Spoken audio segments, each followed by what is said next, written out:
Son las 6:59. Buenos días, dominicanos, dominicanas, ciudadanos, ciudadanas del mundo. Julio Martínez Pozo. Los comentarios de los temas más importantes en el programa de mayor influencia de la radio y la televisión nacionales. En este lunes 11 de enero, año 2021. Buenos días a todo el equipo del Sol de la Mañana, a la audiencia de Sol, la teleaudiencia de Telefuturo, Canal 23 y las personas que siguen nuestros contenidos a través de las redes sociales. Entonces, señores, en el día de hoy tenemos aquí señalados estos temas. Número 1, los absurdos planes para un nuevo impeachment contra Trump. La improvisación y la falta de sentido práctico en las medidas para contener la pandemia, el allanamiento a la residencia de Julio César Correa y el testimonio de Dantas Becerra en el juicio Odebrecht. Esos son los temas que tenemos anotados para el día de hoy. Quería pues brevemente decir algo sobre el fallecimiento del general Pérez y Pérez. A los 98 años de edad falleció el general Pérez y Pérez.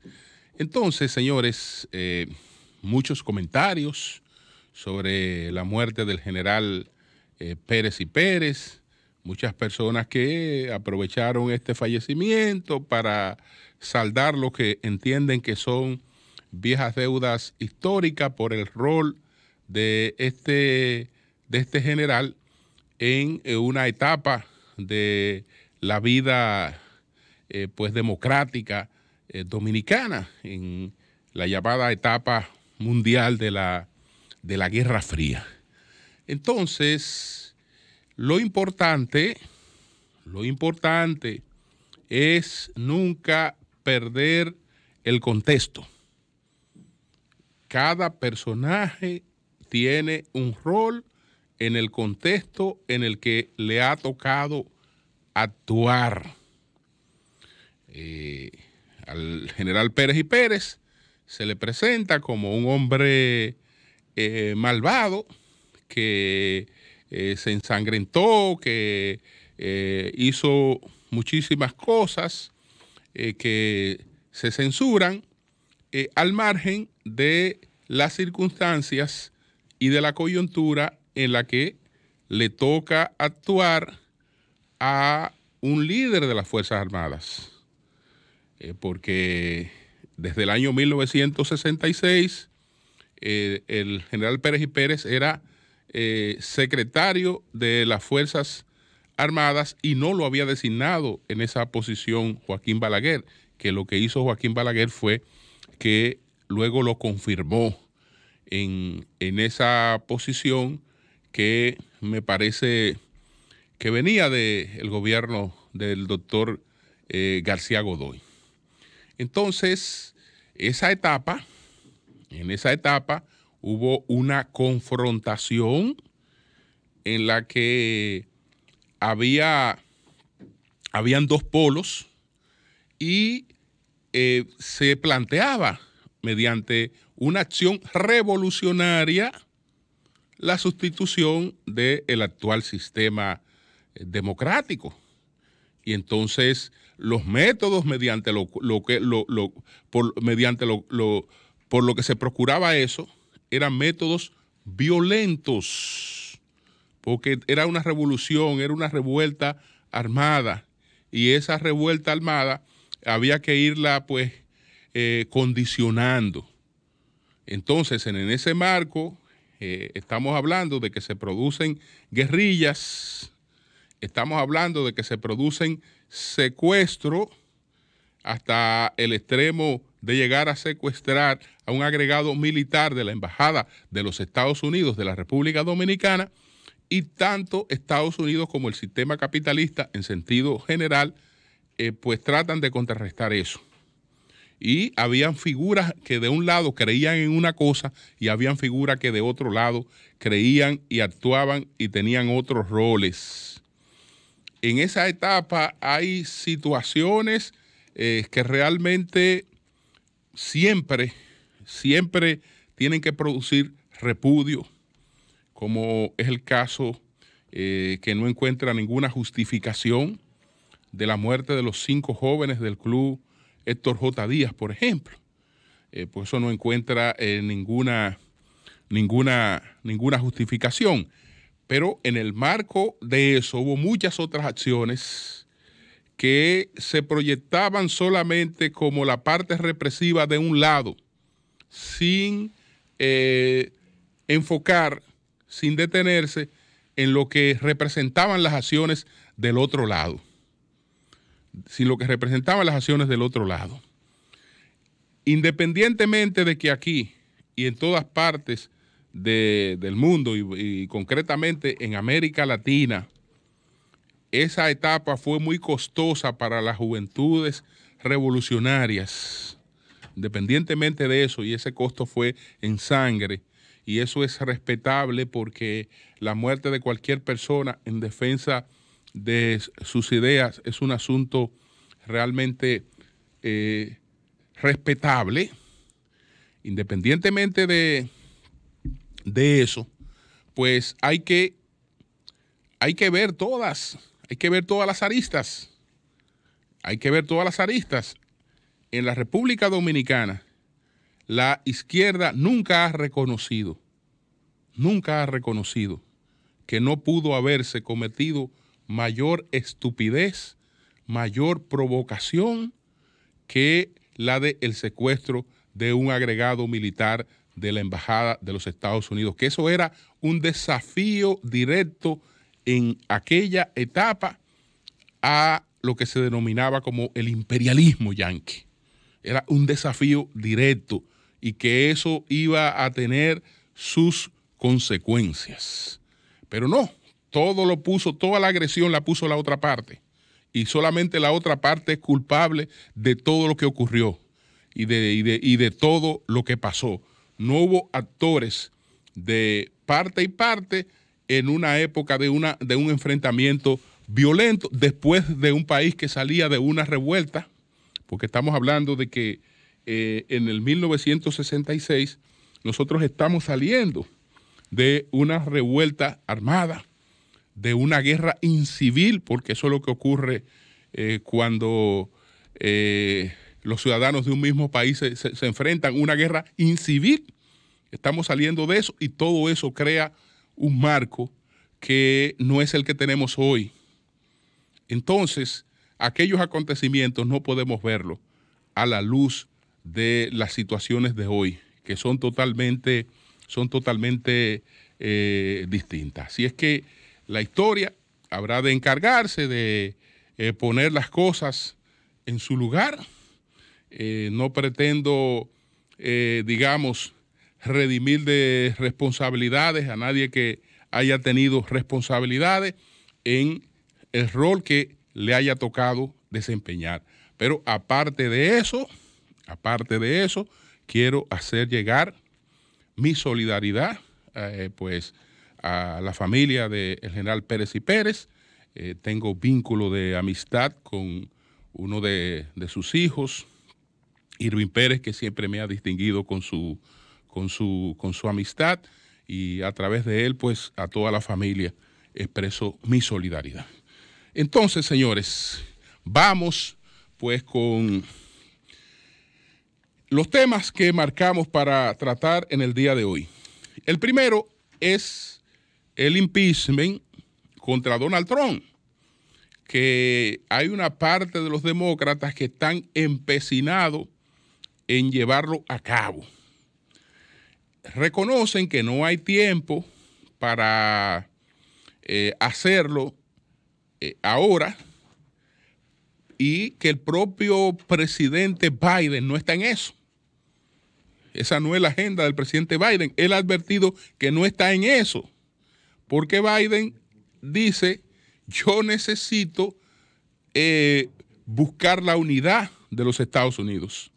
y yo necesito el respaldo del Congreso, el respaldo unánime del Congreso, o por lo menos, si no unánime, mayoritario del Congreso, para las iniciativas que voy a presentar de inmediato para el tema de la pandemia, de combatir la pandemia. Tengo que presentar inmediatamente iniciativas congresionales en ese tema. Tengo que presentar iniciativas congresionales para los auxilios a las personas en términos económicos que han quedado desvalidas con la situación de la pandemia, pero tengo que presentar iniciativas también para la recuperación de la economía. Entonces, esa es mi prioridad. ¿Por qué? Porque a un presidente lo que le toca es gobernar. Y gobernar es hacer cosas en beneficio de la gente que va a gobernar.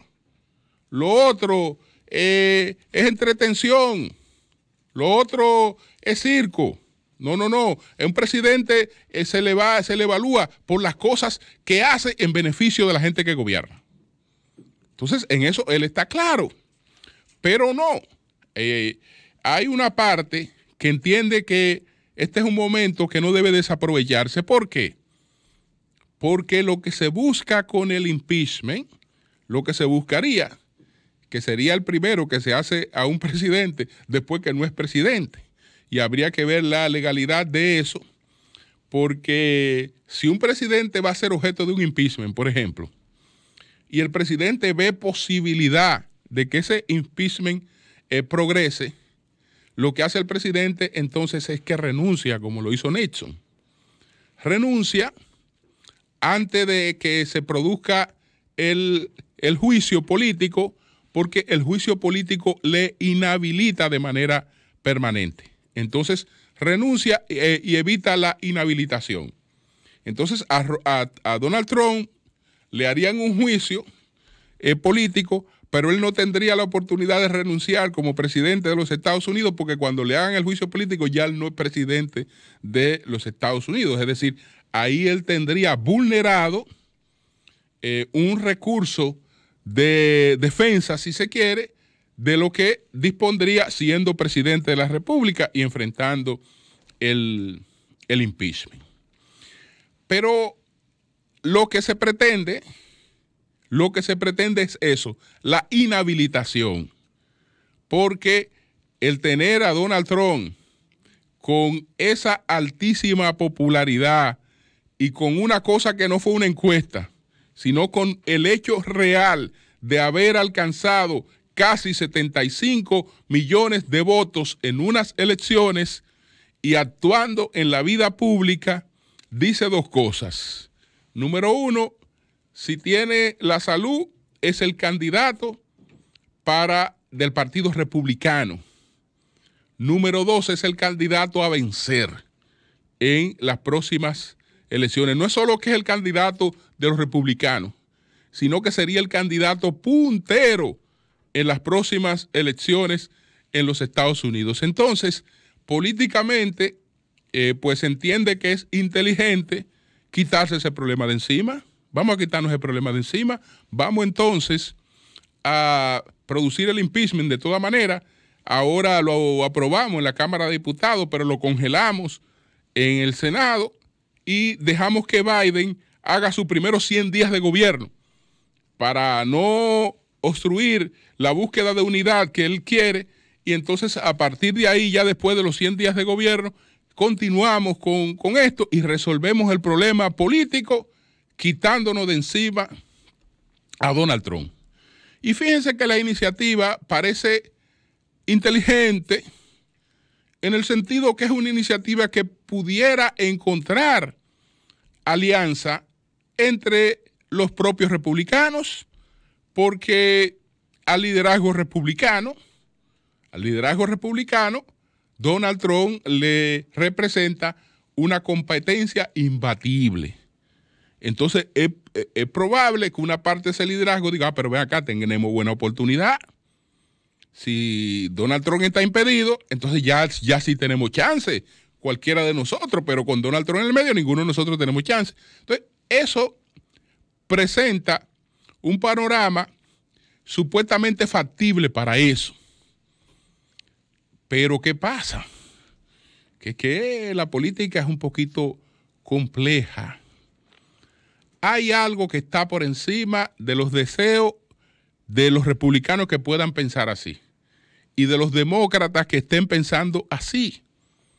Lo que Bertrand Russell pues considera como el poder omnipotente.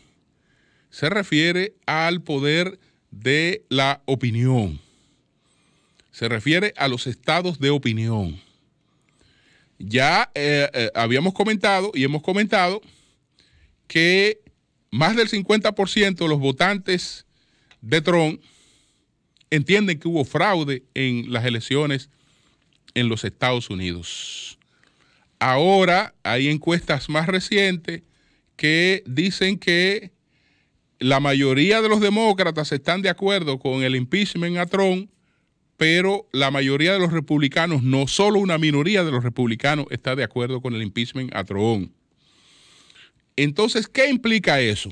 Cuando usted tiene unos estados de opinión que, en lo que entiende Russell, son, digamos, condicionantes de todo en la actividad social.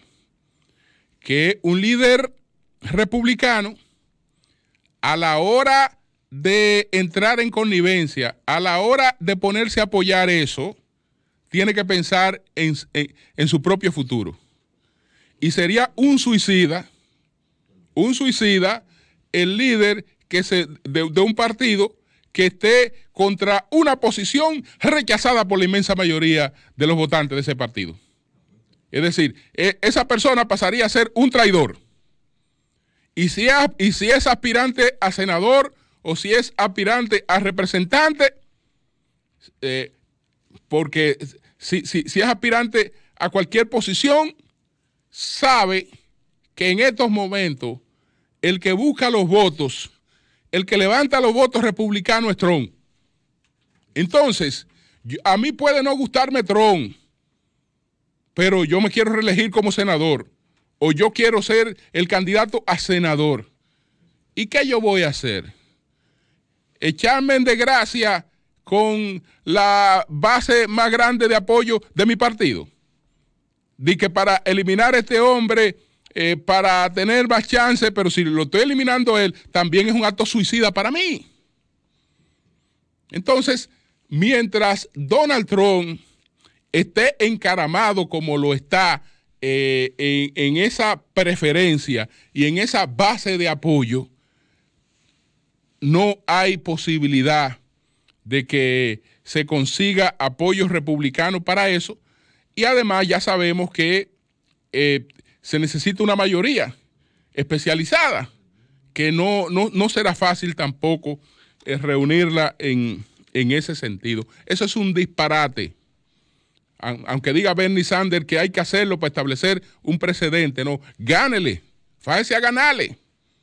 Fájese a ganarle. Trate de salir nada más del segmento al que usted le ha llegado. Y conviértase, usted no tiene ningún otro oficio. Láncese a hacer campaña temprano. Láncese a hacer campaña temprano, que le gusta a las juventudes, pero no ha podido calar en otros segmentos. Entonces, por eso es un político de una fracción. No ha podido ser un político asumido por la sociedad. Entonces, qué bueno, vamos a establecer un precedente quitándonos del medio a alguien que entendemos que es un obstáculo para todos. Eso es lo que quería decir con relación a ese tema. Entonces, paso al tema de las medidas para la cuestión esta del COVID-19.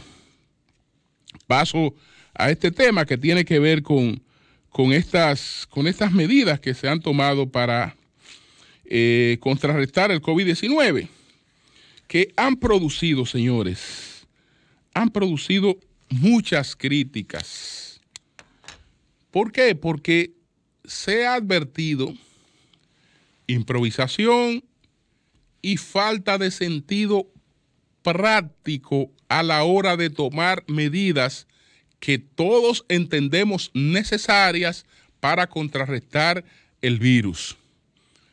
Hay un alza en los contagios, hay una situación muy preocupante con la ocupación de camas y hay el temor de que el sistema sanitario sea desbordado. Ante esa situación, el gobierno no puede permanecer de brazos cruzados y ha tratado de frenar eso. Pero al tratar de hacerlo, ha improvisado, pero también le ha faltado sentido práctico en las medidas que adopta. Y ha creado situaciones que no hay manera de justificarla. Señor, ¿y cómo ustedes se ponen? Hacen una rueda de prensa, hacen anuncios sobre las medidas que han tomado para los nuevos horarios, una serie de cosas, e instituciones del gobierno que son clave en eso, ustedes no la han llamado a consultar.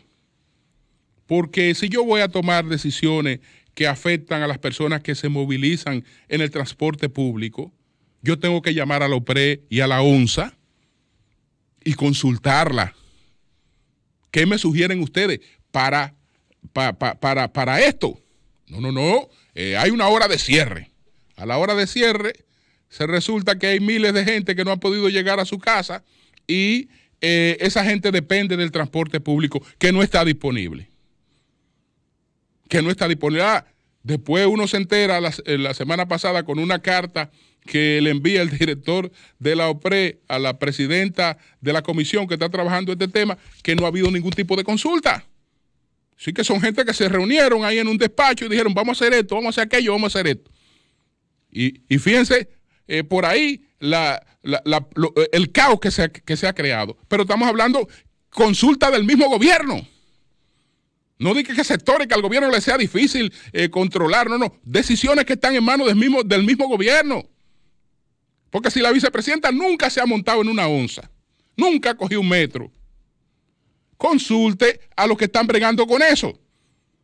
Antes de que se vayan a tomar medidas para crear la situación caótica, y me refiero a ella, pero eso es la situación de la mayoría de los que toman esa decisión ahí, antes de usted tomar esa decisión. Entonces, bueno, ellos vienen, le sugieren, mire, vamos a hacer esto, vamos a hacer aquello, perfecto. Entonces ya usted ha previsto, ya usted ha pensado, antes de usted anunciar una medida, ya usted ha pensado en la suerte de la gente que usa el transporte público. Ha contemplado esa suerte y la incorpora a la medida. Entonces ahí la medida tiene sentido. La otra parte, que es que no se entiende muy bien y cómo es que funciona la economía. ¿Cómo es que funciona lo que llama Harry Sherman? Lo que Harry Sherman llama las promesas de las que vivimos. Eso no se entiende bien. Y son cosas muy elementales, pero que la falta de sentido práctico hace que se acometan de una manera estúpida. De una manera estúpida. En las últimas medidas, por ejemplo, en la que entra a partir de hoy, ustedes ven que se anuncia como una gran cosa que los restaurantes podrán operar. Pero cuando usted ve el anuncio, el contexto es una burla para los restaurantes. Es una burla porque es mejor que lo dejen cerrado. ¿Qué dice la medida? Los restaurantes podrán operar incluso en el interior, podrán tener una ocupación de tanto por ciento. Los restaurantes podrán operar, pero el toque de queda entra en vigencia a las 5 de la tarde. Entonces, ¿dónde que van a operar? Si entra en vigencia a las 5 de la tarde el toque de queda, ¿dónde que van a operar? Ah, no, pero le damos chance para que operen con un almuerzo y la gente puede ir a almorzar. Pero ¿quién va a almorzar al mediodía?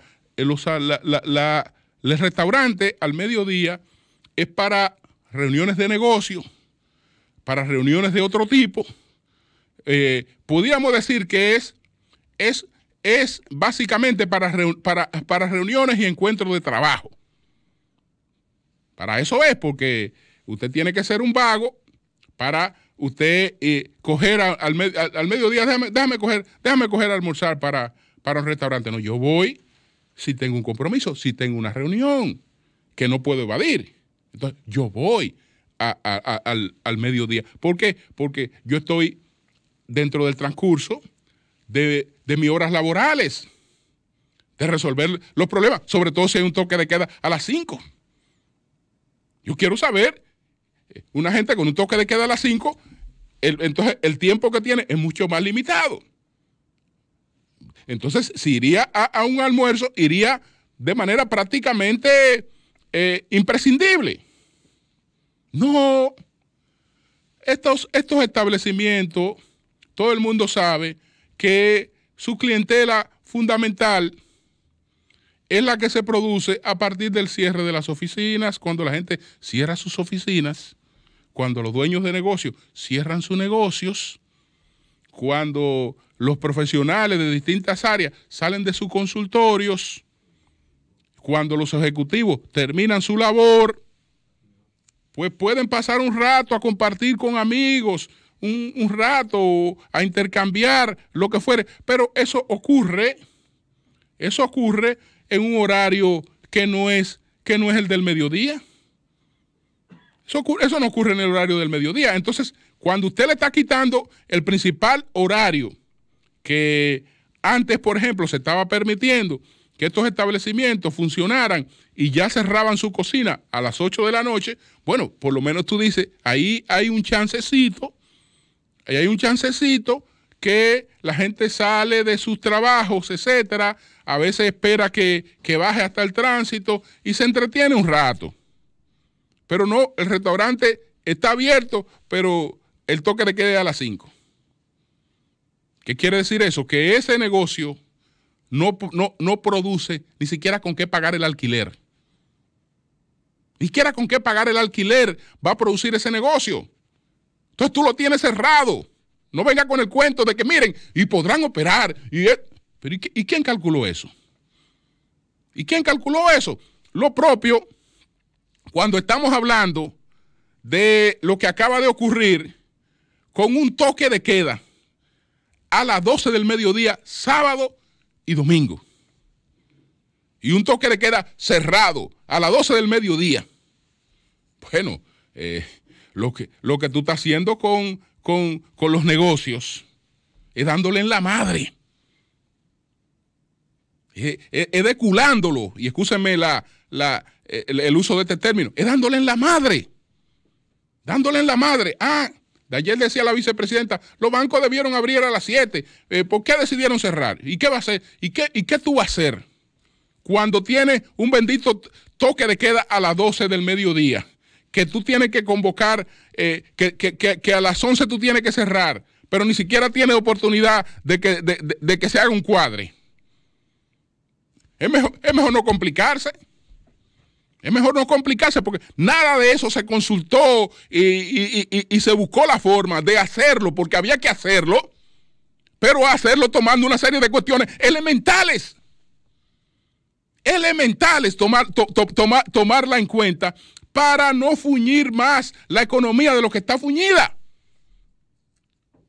Y bueno, entonces, usted ve, por ejemplo, dimos un permiso para que funcionen las iglesias, pero los gimnasios cerrados. ¿Por qué? Sitio donde la gente hace deporte abierta al aire libre, cerrado.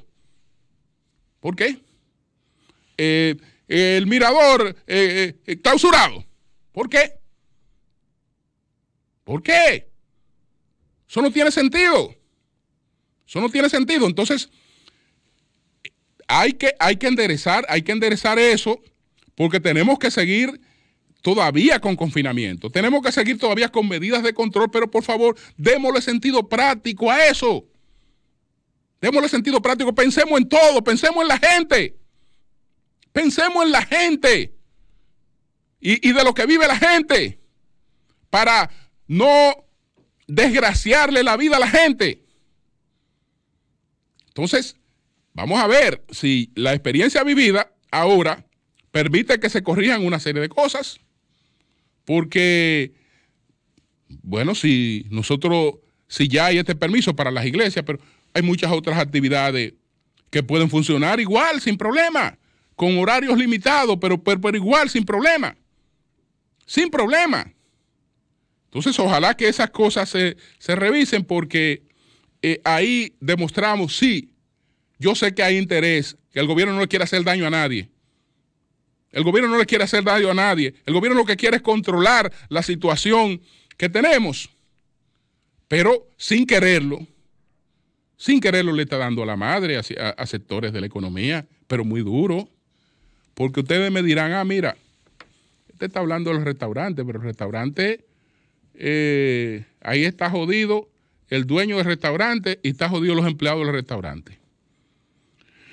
Están jodidos todos los suplidores de esos establecimientos.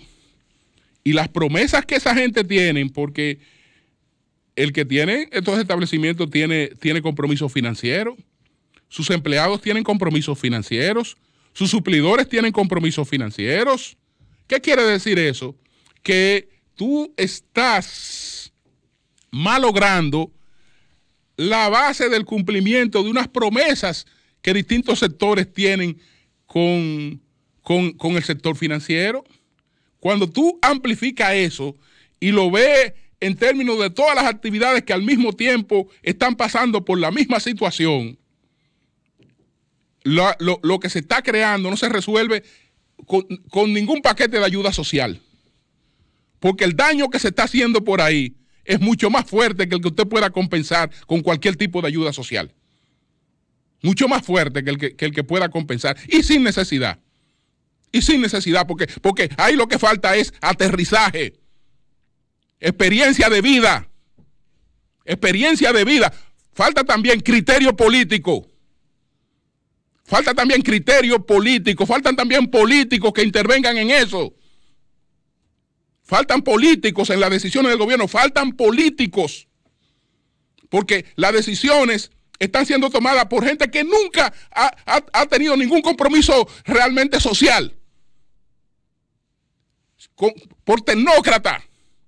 Entonces ahí faltan políticos también ayudando a que las cosas se hagan como deben hacerse. Que tengan mucho más influencia los políticos también en esas decisiones. Entonces, lo que tiene que ver con eso, hay dos temas muy importantes que no lo puedo obviar. Está el allanamiento que se hizo a la casa de Julio César Correa, es director de Edenorte, es administrador de Edenorte, y está el testimonio que presentó en el juicio Odebrecht Dantas Becerra. Con relación a lo de Julio César Correa, el allanamiento que se produjo el pasado sábado en la residencia de Julio César Correa, pues, ¿qué pasa? Tengo que destacar que los fiscales que actuaron en este caso fueron lo más correcto que se puede en esas circunstancias. Es decir, fueron gente respetuosa, que fueron con firmeza a tratar de cumplir con un objetivo, pero manteniendo siempre el marco del respeto y la consideración por las personas, la consideración por una familia. Es decir, estos fiscales se manejaron realmente de manera lo más correcta dentro de las circunstancias que tenían que manejar. Me refiero a los fiscales Pedro Fría y Jonathan Pérez, que fueron los fiscales que actuaron en ese caso. ¿Qué pasó? Al Ministerio Público parece que alguien le calentó los oídos, porque aquí hay gente que está calentando los oídos del Ministerio Público y recrean cualquier fábula. A veces lo hacen buscando otros objetivos, porque hay gente que busca otros objetivos, pero recrean cualquier fábula, la llevan a los oídos del Ministerio Público y el Ministerio Público yo no puedo decir que no tiene que investigarla. Tiene que investigarla. Es decir, cualquier posibilidad el Ministerio Público tiene que investigarla. No censuro eso. No es lo correcto. Si se entiende, si se da un tipo de información, ese tipo de información tiene que investigarse. Entonces, alguien calentó los oídos del Ministerio Público y le dijo algunas cosas que no se correspondían con la verdad. Es decir, tal vez no se esperaban la reacción del Ministerio Público. Tal vez no se esperaban, tal vez esperaban que el Ministerio Público iba a actuar sin investigar. Tal vez esperaban eso. Tal vez esperaban eso, que se iba a actuar sin investigar. ¿Qué fueron las dos cosas que se informaron al Ministerio Público? Primero, que la residencia del señor Correa, una cosa que no tiene, que carece totalmente de sentido, era de Alexis Medina. Y segundo, que ahí estaban enterrados los cuartos. Ahí estaba guardado, estaban guardados los cuartos. Yo no sé cuál es el cuarto, pero ahí estaban guardados los cuartos. Ahí estaba el dinero.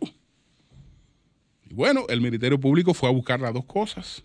El dinero que estaba guardado ahí y la documentación para demostrar una relación entre la propiedad de esa vivienda con Alexis Medina. Ambas cosas fueron totalmente inciertas. Fueron totalmente inciertas. Cuando ellos llegan allá, con la misma mandarria que se usó en la serie de Netflix titulada El Mecanismo, la misma mandarria que se usó para penetrar a la casa del presidente de Petrobras, pues ellos van con su mandarria a hacer las indagaciones correspondientes, porque se supone que ahí las cosas iban a estar en ocultamiento total y que ahí estaba el dinero. Ahí estaba el dinero. Lo de la vivienda es un absurdo que yo no sé a quién se le puede ocurrir. ¿A quién se le puede ocurrir? Porque ¿por qué si yo soy una persona que ha trabajado, que he producido mi dinero, que antes incluso de estar en la política tenía una posición económica como la tenía Correa, etcétera? Correa va a vivir en una casa que no es de él. ¿Pero por qué razón? ¿Por qué razón va a vivir en una casa que no es de él? ¿Y por qué razón? Entonces, es lo otro, tampoco yo le veo razón de ser, porque a mí me están acusando, supóngase que a mí me están acusando de que yo tuve unos contratos privilegiados en el gobierno y que manejé miles de millones de contratos privilegiados en el gobierno. Pero al mismo tiempo que están haciendo esa acusación, están identificando claramente cuál es el origen de mi dinero. Porque están diciendo que mi dinero es producto de contratos y de trabajo que hice al gobierno. Es decir, mi dinero no tiene un origen ilegítimo. No tiene un origen ilegítimo. Vamos a ver ahora después la cuestión de esos contratos. Pero está claro que me he ganado mi dinero en esa forma, y si me lo he ganado así, ese dinero está bancarizado, porque el gobierno no paga dándole un saco de cuarto a nadie para que tú vayas y lo escondas por ahí. Te hacen tu transferencia bancaria, etcétera. Entonces, díganme usted, ¿tiene sentido que una gente que tenga su depósito en los bancos y legalice su depósito? Es decir, tú vas a buscar los millones que tú tienes guardados en el banco, que están ahí bancarizados, que están transparentizados, porque tiene que decirse de qué contrato llegaron esos millones ahí. ¿De qué contrato? Porque si no puede ser lavado de activos. ¿De qué contrato llegaron eso? Eso llegaron de este contrato, esto llegaron de este contrato, esto llegaron de aquel contrato. Entonces, una cosa que yo la tengo así. Tengo una acusación, entonces voy a empeorar mi situación yendo a recoger a la banca mi dinero y mandándolo a poner en una caleta o en un hoyo por ahí. Eso es una cosa que yo no carece totalmente de sentido. Entonces, bueno, nada de eso se encontró. Nada de eso se encontró y después que ellos hicieron todo, la requisa, etcétera, humana posible, tuvieron que mandar a buscar unas unidades caninas para lo propio y nada de eso se encontró. Ni los cuartos que estaban ahí, que fueron a buscar, porque encontraron $200, ni el tema absurdo de que esa vivienda era una vivienda de Alexis Medina. Ninguna de esas dos cosas. Lo que más le pareció a un hallazgo, fue un arma de fuego. Y ya ahí por lo menos había un hallazgo, que encontraron un arma de fuego. Pero después del hallazgo del arma, también aparecieron los papeles del arma de fuego. Sí, había un arma de fuego, sí, pero ahí estaba la documentación del arma de fuego. Es decir que no encontraron nada. Vamos a ver qué pasa después de ahí y ahora entonces ser un poquito más cuidadoso con algunos informantes, porque parece que algunos informantes llevan la fábula más allá de lo razonable. Entonces, bueno, no voy a poder hacer el comentario sobre el señor Becerra, pero ya tendré oportunidad de hacerlo. Él hoy estará sometido al contrainterrogatorio, etcétera, y este tema no perime en el día de hoy. Ya me he tomado más tiempo del que debo, entonces voy a cerrar aquí, prometiéndole que mañana hablo con mucho más detalle de esto y ya estará más completo porque hoy se produce el contrainterrogatorio del señor Becerras. Cambio y fuera.